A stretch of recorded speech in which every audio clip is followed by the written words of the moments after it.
Hey guys, this is Coach Carly, and you're watching Bull Time.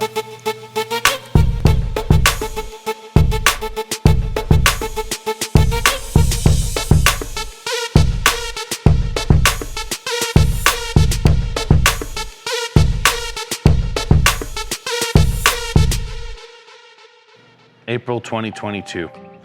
As I stated in the Strongman video, I apologize that I am a little late. We're recording this Memorial Day weekend, so I'm not too late, I guess, on April 2022, but definitely a little later than I would have anticipated. So here we are.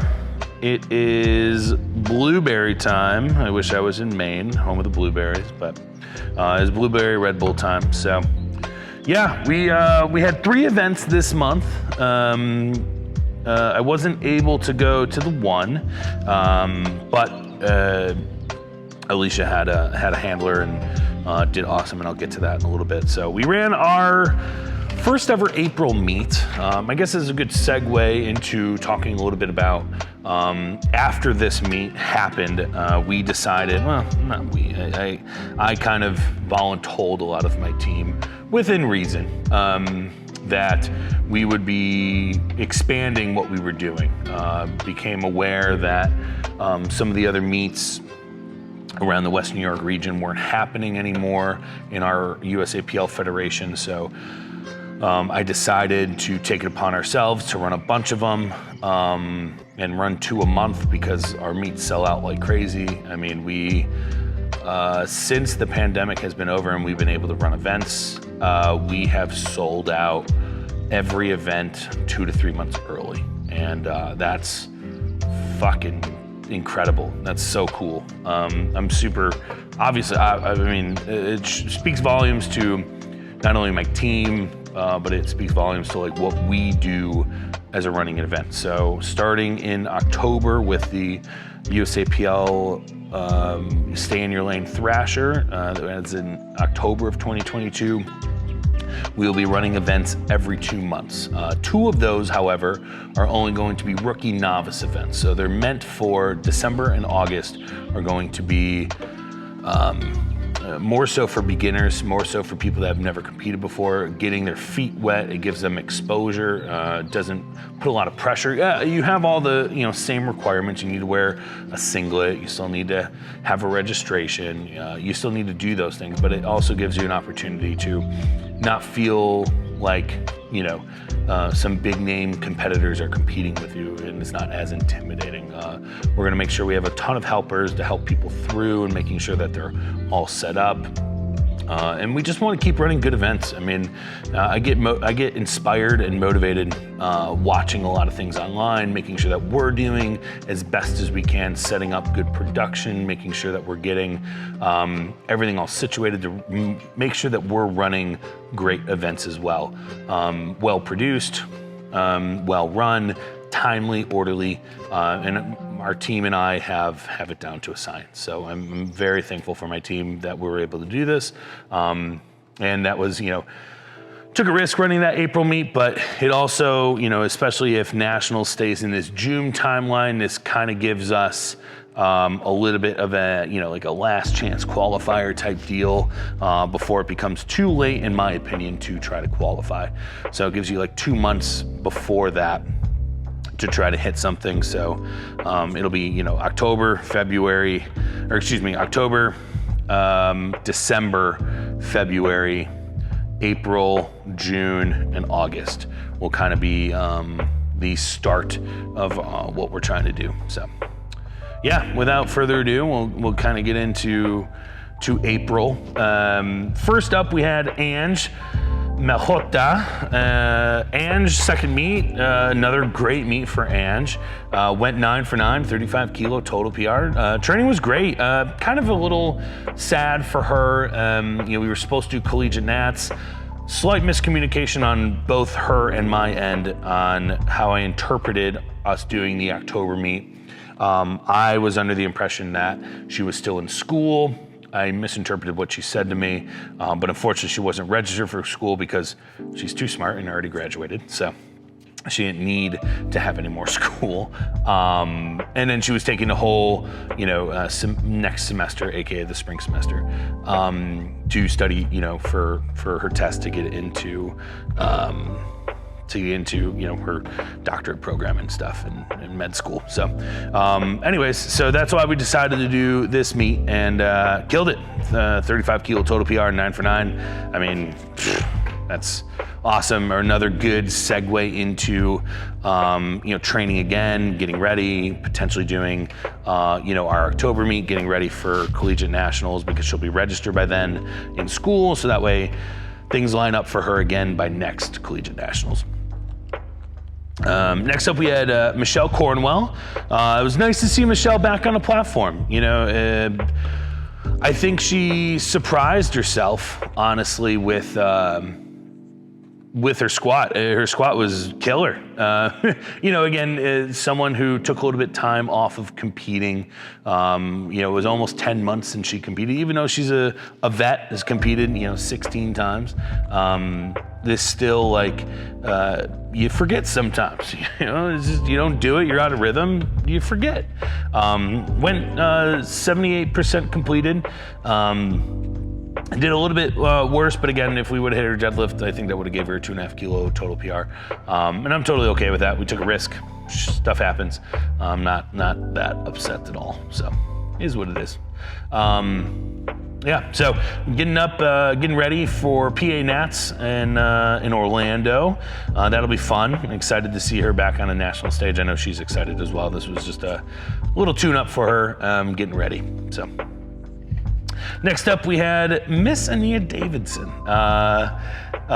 Miss Ania Davidson had set a bunch of records. I think she set close to 15 records in her age group and weight class. I mean, even above her age group and weight class, just because she's that strong.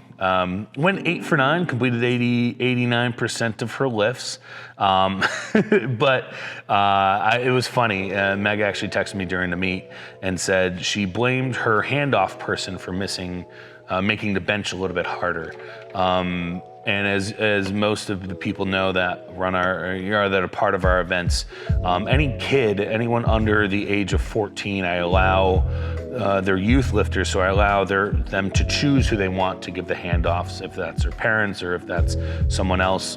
So Meg actually gave the handoffs, and Ania blamed her mom for the poor handoff. So that was really really funny to hear. So, but she did great. I mean, just an absolute incredible day. She's got that fierce face getting ready. She was just having a good time, laughing, and it was just a really cool experience. And even furthermore, watching Meg enjoy Ania doing so well was also really cool. Anytime I get to watch, I know the Smiths have been around for a while and their boys have been competing for a while, but even watching them get emotional and pumped up for their kids, I mean, I can only imagine what that's going to feel like for me and my kids, regardless if it's sports or anything. I'm super excited to watching them do that, and I can only envision as I progress my life eventually that will I'm looking forward to that day as well, to cheering on my kid and whatever they decide to do, whether it's athletics or anything else. Could be mathletes for all we know, but that's fine too. I'm not really good at math, but I know Leah is. And then next up we had Ellie. So if you remember my bowl time from February, for the 20 of you that are watching these, I took full responsibility. I fucked up Ellie's attempts. It was all my fault. I thought the QT was something different, and I put in the wrong number because I thought it was something else. So, our goal was to do this, and we wanted to get to nationals, and she's definitely strong enough. Just unfortunately, I put in the wrong number in February. But I redeemed myself. I did not put the wrong number in for April. So she finally hit her qualifying total. Did a little bit less. We actually hit 86% of our lifts just because we took a little bit less. We only needed to take 2 deadlifts, so she ended up going, she went 7 for 8, I believe, I don't remember. Oh, she missed something on depth, but we still ended up going up. So it would have been an 8 for 8 day, but she missed one of her squats on depth and came back and smoked it on the second attempt. So she did what she wanted to accomplish, and now we're getting ready for Mega Nats. So super, super, super excited about that. Next up, we had Miss Zoe Kendrick. Yeah,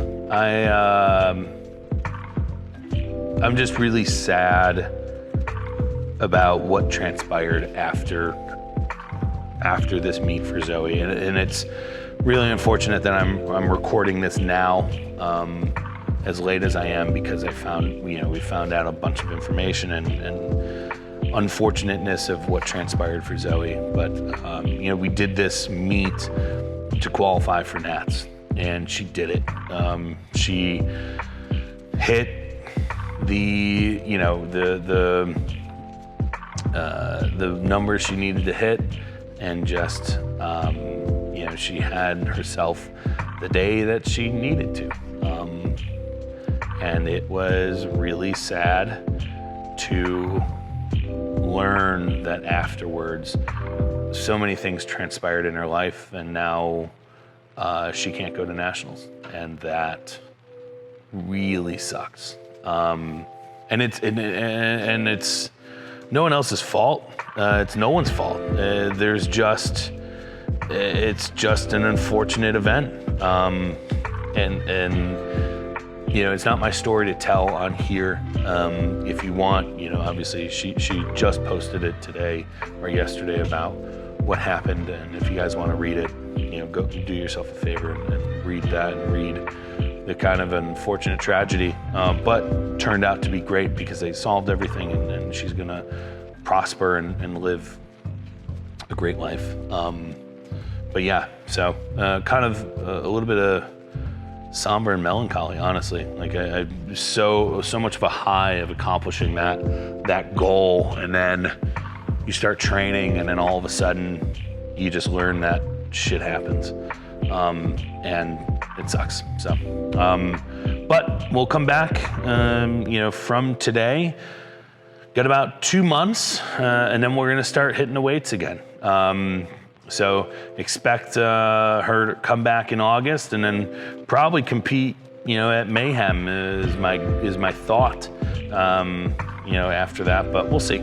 She's got a lot of recovery to do, so we'll see. So I'm not putting any timelines on it just yet for it. Next up, we have Miss Melissa Tranquilli. Melissa wanted redemption.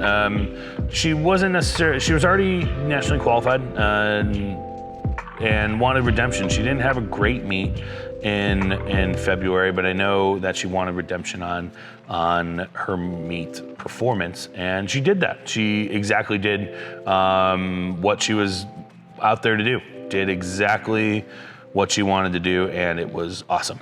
Still in a new weight class, increased that total by a lot. Still doesn't want to go to nationals, and that's fine. You figure what's best for you, and you kind of go for it. And this just wasn't meant for her to do that. So is what it is. And all we're gonna do is get back into training like we are, and then hopefully find something, over the next, fall, December, October, holiday season time. So, and then next up we have Jennifer Smith. Man, I am really bringing up the sad notes here. So before I get into why it's sad for me, Jen had a great meet. Jen went 7 for 9. Sure, you miss a couple of lifts, but it doesn't mean your day as a whole wasn't good. I think it gave her a lot of squat confidence. Especially after Mayhem, she was shooketh with a little bit of that squat confidence. And then as she came back, she just had, that swagger back. Her last bench attempt, she just had a brain lapse and lost tightness, and just when you lose tightness under a max load, it's just not going to go up that well, and it didn't, and she didn't get the lift, and then so it kind of left us in a little bit of a bind of what we had to do, and then She goes in for her third attempt on the deadlift, hits it, but had unfortunately some soft knees at the top and didn't get it, and that lift would have qualified her for nationals. So not getting that, it was the right call. I mean, the knees were definitely soft. I'm not going to argue about that. I trust all my judges at every meet. It's just unfortunate, right? It's an unfortunate circumstance. It hurts, it stings. It's still a little stingy because as we're approaching nationals, that's obviously a sad time. So, but overall was a super solid performance and had just an incredible day, even though it wasn't the outcome that we originally wanted. So really happy with that. Next up, we had Miss Leah Kiblin. Oh, Miss Leah. It was good to see her back on the platform. It was really, really, really good to see her back on that stage and her doing a good job. We took a risk on some things. Unfortunately, the squat felt a little bit heavier, so we didn't necessarily go for a next attempt. And it is what it is. We went 3 for 3 on the bench. Took a risk on the squat or on the deadlift. Thought it was there. It got to the knee, just didn't come up. That would have definitely not given her a total PR, but definitely would have, saved, I think, the day for her. And she would have hit all of her lifts. But it is what it is. You can't win every single battle in that way. So I'm really happy with how her performance was and gearing up. And I think this was the kind of right tools that we needed to get there. Had a lot of ups and downs, back injury stuff, figuring out how much she can handle, figuring out how much that we can give her, making sure that she's not hurt and not over fatigued, but also giving enough of a training stimulus for her to really do something. So that's been, kind of what we've been trying to find out, and I think we did that. I think we did a really good job of figuring out what that balance was and what she needed in order to train well. So I'm really happy about her outcome and how things went. So next up, we had Miss Lineronica, the baby doc. This wasn't a meet necessary. So originally this meet was for her to compete at a different weight class. But as we noticed, especially when she competed in February, there wasn't a need to cut that much. I liked how her performances were going when she sat at weight. So this was a good practice because we plan on doing back-to-back meets, one being not as important for PA Nats, but we plan on doing Mega Nats and then PA Nats. So she definitely executed, just missed the last deadlift. Things happen, but it would have gave her, I think like a nice 5 or 7.5 kilo total PR, and leaving some room in the tank. The goal was to see what she was kind of capable of at 47 kilos, and we accomplished that, and we figured out what we did. We made kind of it more of like a heavier SBD day. So And then next up we had Mr. Nolan Smith, 9 for 9 Nolan. This guy, 5th meet.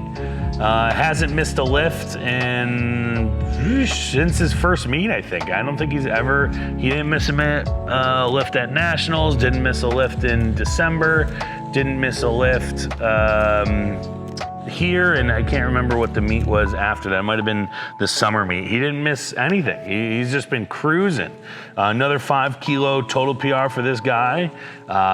It's one of the highest totals ever in his age group and weight class. I mean, I have nothing negative to say. Every time I see him, every time that we do these recaps with my clients and with him, all I tell him is like, the only critique I have for you, bud, you gotta eat more. You gotta grow at some point. You gotta like food, and you gotta keep growing. So, little by little, he's understanding that point. So I'm hoping that this is the little bit of motivation that he needed to gain a little bit of weight. So that's my goal. I hope he probably won't ever watch this, but if we can ever get him to eat more, everyone give him pester him a little bit and make sure he's eating.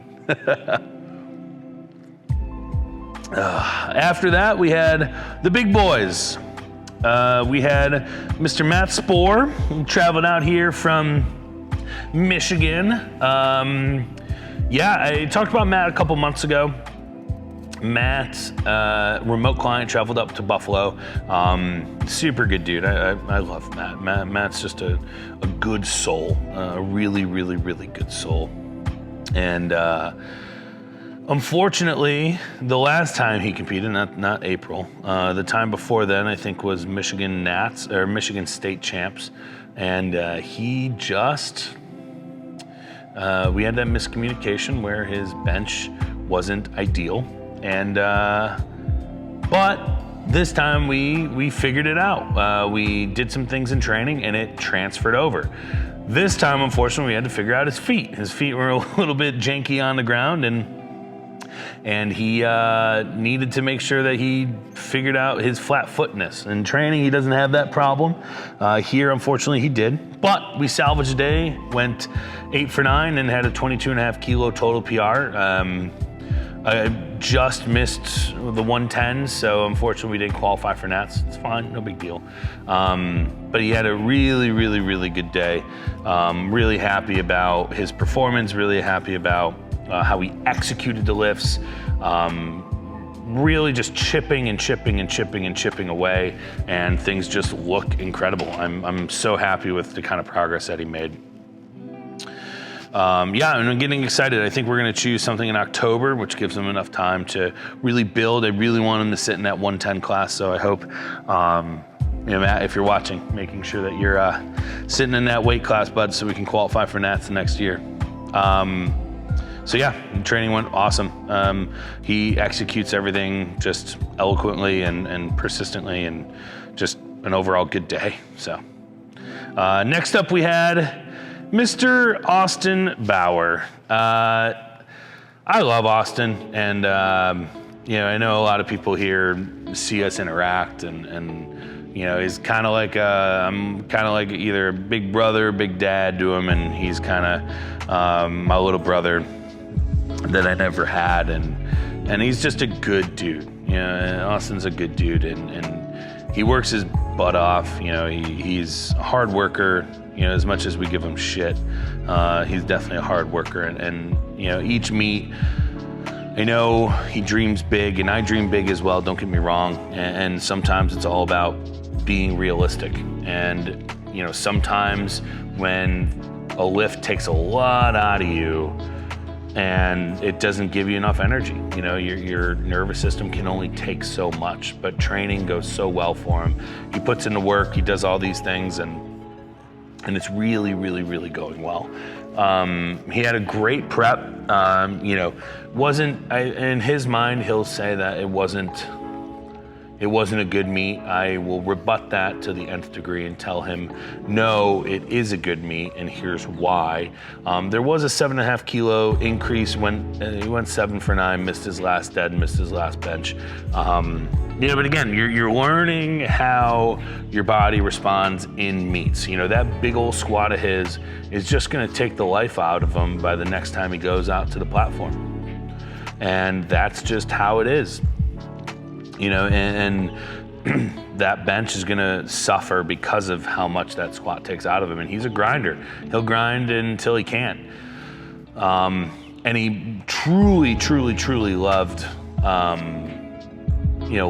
the aspect of hitting that big squat. I think it's just the come down from hitting that big squat and what it does to you. So, is what it is. Shit happens, and all we can do is keep going. But yeah, it's good meat for him in my eyes, and I know he'll not believe that. So, next up, we had Mr. Chaz, another big boy. He went 7 for 9, had a great meet. Training, it's been interesting. Like when I talked about Chaz earlier, like training just like, once we come back from the gym shutting down, his body just kind of rejected what we were trying to do. And we kind of found this new balance over, I would say almost a year now. We found this really good balance for him of how hard we can push, still getting stronger, and where we kind of are, strength-wise. And we're just climbing back to where his peak baseline was in October of 2019. And we keep climbing and climbing back. Kind of had a misstep in the squat. It is what it is. I think he was expecting a bigger day because the squat was there, and it just wasn't. He got some pressure in his head, started feeling some things, and that just didn't, have him complete the lift in that sense. So it is what it is. I'm really happy with how he not only handled himself, but how he performed, and still had that big deadlift with some room in the tank too. So that was really awesome to see him come back from that and just have an overall good day. So I'm really excited for what the future holds for us. Training right now is still just cruising the fuck along. I mean, it's just, we found this really good place of where his training can just kind of be steady, where his training can kind of be on point, stay healthy. And we've done a good job of him staying healthy over the last year. Again, there was so many weird things that just popped up, but we really figured that out, and I'm really happy with the kind of place that we've been in. So. Yeah, well, that concludes our Gotham Classic. Now we're going to move on. We had 2 other meets that month, so we're going to move on to the Pittsburgh Spring Classic and the Wisconsin Ladies of Iron. So next up we had Miss Alicia Bill. So Alicia and I only really worked for 6 weeks together before this meet. She messaged me that she wanted a new coach, and we had an eval 7 weeks out, and I said, if you don't feel comfortable or confident what your coach is doing for you leading into this peak, just let me know. No pressure. I don't mind starting after your competition, and but I said, if you don't think that this is the best direction for you, just let me know. No big deal either way. So she did, and we put the peak together for her, and she went 9 for 9, qualified for junior nats, and hit a 40 kilo total PR. I mean, fuck, that's insane. Not much to say. We're already in training, and things are just cruising along. I mean, numbers that she was hitting for 2s and 3s, we're hitting for 5s and 7s right now. And again, a lot of it wasn't that she wasn't strong enough. She just never pushed herself to do that, or her previous coach never really pushed herself to do that. So it is what it is. She did great, had a great meet. Now we're just in the building process, getting ready for her to do October. So that'll be a ton of fun. Next up we had the Wisconsin Ladies of Iron, where we had Nikki Anderson and Mariah Urban competing. Again, sad notes, man. Nikki had just a really good prep, and then fucking smack in the face. Life just hits you. Life just gets in the way, and I'm really proud of her coming in and still doing the meet. Even with everything that happened, and we still put together a really good day. Some weird issues on the bench. I thought we used a different bench, so it was a little bit wider, and I didn't think it would cause as big of an issue as it did, but she didn't feel comfortable on the bench, and we're lucky to even stay in the meet. I mean, we got our first attempt, and it looked weird, and then went up for the second and third and missed that. So I was like, oh shit, this is not what I expected, and I apologize. I didn't even think that was gonna happen, but it did, and all we can do is regroup, and we made the most of the day. Squats were awesome, bench was not, and deadlifts were on par. I mean, we took a shot at something based on how the numbers looked, and it just wasn't there. The bar came out, a little too far, and obviously we weren't strong enough with the bar coming out that much that we couldn't get it. So it is what it is. Shit happens, and you move on, and now we're just in this mode where we're just trying to have a little bit more fun, get a little bit more volume, get a little bit more different, not as comp specific, a little bit more, strength training, power building type. I don't like using that word, but a little bit more variety in our training styles as opposed to just getting ready for meets. So yeah, that's kind of where we're at now, and then we're moving on, and hopefully we'll find something in the near-ish future. Probably for her, she wants to use a deadlift bar, so we'll find some USPA meet for her to do at some point. So yeah, and then last up we had Miss Mariah Urban. Miss Mariah, this was, again, you talk about life things just happening. I mean, Mariah sprung this on me that she's moving like right after the meet, and like this was like kind of like a last meet before she completely changes her life around, and I was like, oh shit, okay, well, looks like we better make the most of what we got going on. But Mariah killed her training, had a little bit of a hip stuff. Ever since we started, her training has just kind of been up and up and up and up and up, and staying at the same body weight, getting a ton stronger. I'm super elated at how the progress has been, and I can't complain. I mean, another 10 kilo total PR, 9 for 9 day, executed all the technical things this meet. So what we missed on technicalities last time, we made up for a little bit heavier of weights in the meet. So really happy. Now she's going to be a Minnesota lady, so hopefully we'll pick something out in Minnesota for her to do, and maybe we'll have some of the other Wisconsin peeps tag along in that. So really happy with how her progress has been. Her training has been executed awesome. We're back into training now, obviously, and things are just cruising right along. So really happy with how the progress has been. Really happy with how she's executed in meets, and she just is extremely coachable. So, she asks questions at the right time, and dials in on the little things that we give feedback on. And so, super excited. So, yeah, that concludes April of powerlifting bull time. April 2022 powerlifters. So, we'll get ready for May, and then it's on to nationals in June. So it's been a busy couple of weeks, and I'm expecting a more busy couple of weeks. But here we are, and we've done the thing, and I apologize it's a little later than normal. So we'll see you soon.